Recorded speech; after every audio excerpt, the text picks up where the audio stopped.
Hello everyone and welcome to another video right here on the YouTube channel. Today, day one of free agency is done.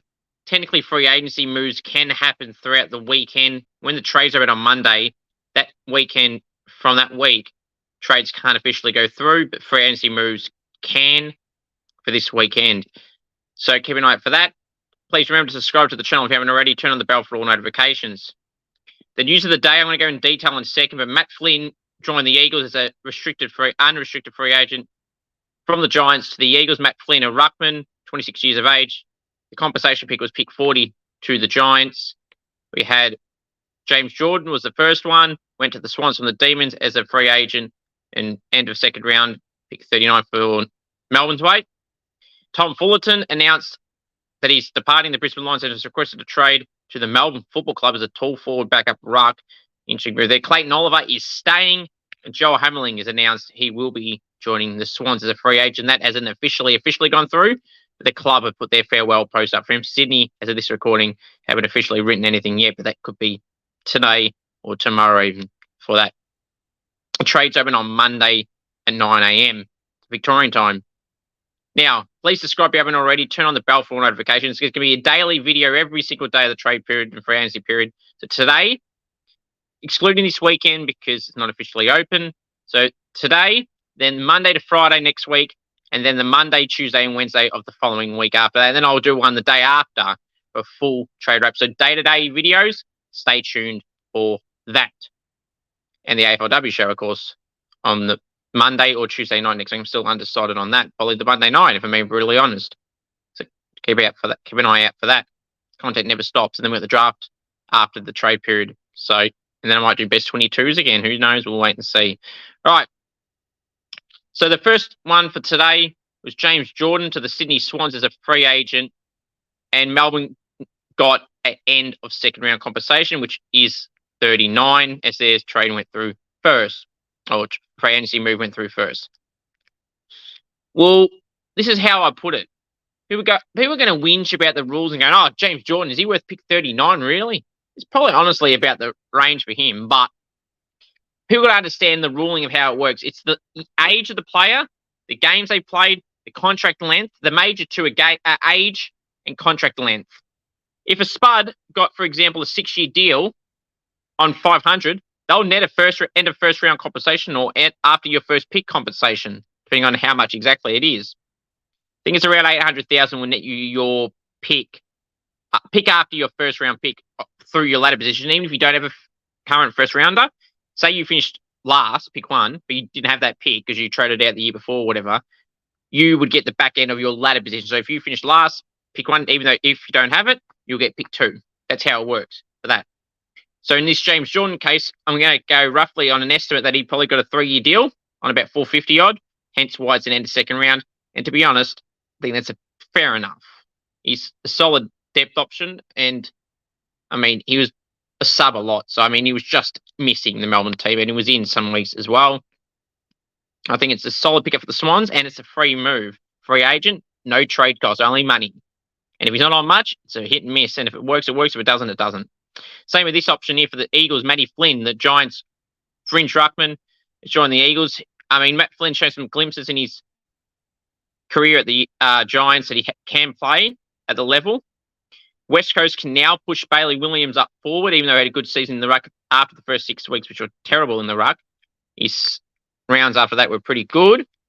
And he'll be a very good cover for the structure of the Eagles. He can play as a ruckman, Matt Flynn. Bailey Williams can go forward and help Jack Darling and Oscar Allen and Jamie Cripps and Liam Ryan.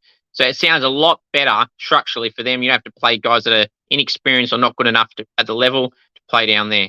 So I think this is a good move for the Eagles. Matt Flynn. The Giants, not a real loss, but it's got Kieran Briggs. Brandon Bruce will likely stay now. And they got young ruckman Nick Madden as well. And they may even bring someone else in, who knows.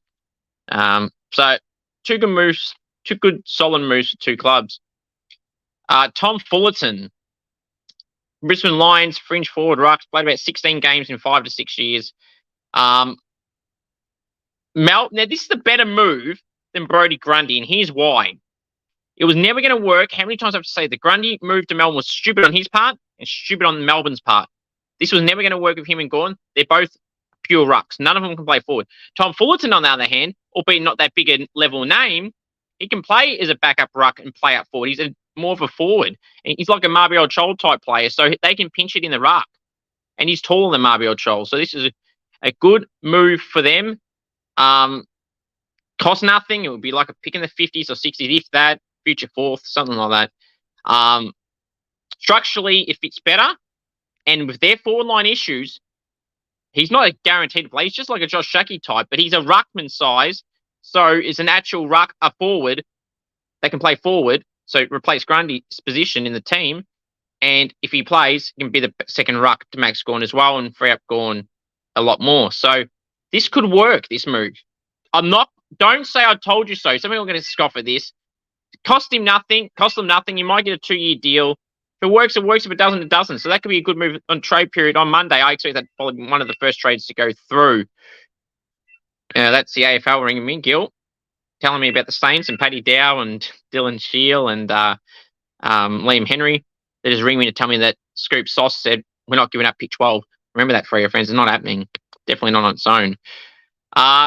Joel Hamling is joining the Swans as an unrestricted free agent. As of this recording, hasn't officially gone through. Fremantle have farewelled him in their post. Sydney haven't posted anything, but it took them a few hours to post the James Jordon one, so it wouldn't surprise me tonight there, or while I'm recording this, if they posted it now. So, Joel Hamling, again, not a bad move for the Swans. Key defender depth.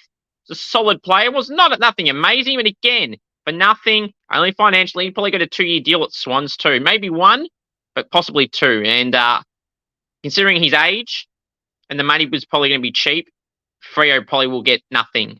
Nothing will net a compensation pick, maybe a 4th rounder in the 50s if at best, 60s even. So if there's a net, you don't automatically get a compensation pick for a player. If they're getting a 1-year deal and they're old or they're on low money or something like that, you don't get a compensation pick. That's what the rules have been in the past. So this potentially could be the same year for Joel Hamling and the Dockers and the Swans. But Joel Hamling to the Swans, this could be a handy option. He could play alongside Rampy and Tom McCartan and guys like that. Never know. And this is his 4th club, Joel Hamling. There's not many players that played 4 clubs. Tommy Hickey, who just retired from the Swans, played at 4 clubs. The Saints, the Suns, the Eagles, and then the Swans. Now Joel Hamling's gone from the Bulldogs, Geelong, Freo, and now the Swans. A rare 4-club player. Tom Hickey now has Joel Hamling in the 4-club. If that makes sense. And probably what's overshined these moves and potential move or likely or soon to be future moves, a move that's not happening is Clayton Oliver. Now this story, people are going to say, oh, well, you said yesterday he's very likely going. No, I never said that. I said he could be out. And a lot of journos throughout their articles in the last 3 days, they've said that's a live possibility. He had an ultimatum to sharpen up his act, his attitude, his off-field stuff. And if he would fix that, they're happy to keep him. If he didn't want to, they would try and get rid of him to a degree. They may not word it to you like that, but that's exactly what it was. And he's staying now. There have been efforts tonight.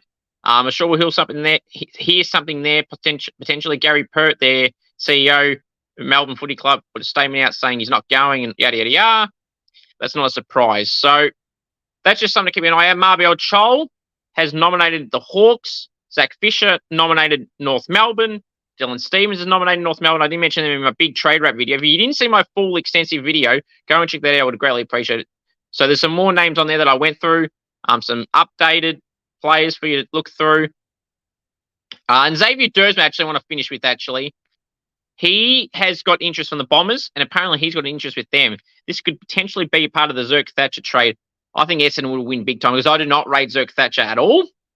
I rate Xavier Dursma, the bow and arrow man, the man I had on my podcast. I had his brother Zane on. They're both terrific people. Good family too. So, yeah, that could be a great move for the Bombers. It could be still if they're essentially player swapping those two. Xavier Dursma is way better than Brandon Zerk Thatcher. I get Potter doing it for a need, but I didn't realise they're filling up spots for the sample. Anyway, and same with Radigalia, same boat as Zerk Thatcher. And Chris Scott, apparently a few days ago, saying that Sava Radigalia is worth a first rounder. I know Geelong always delusional and you always got to start high, but be realistic, Scotty. Come on.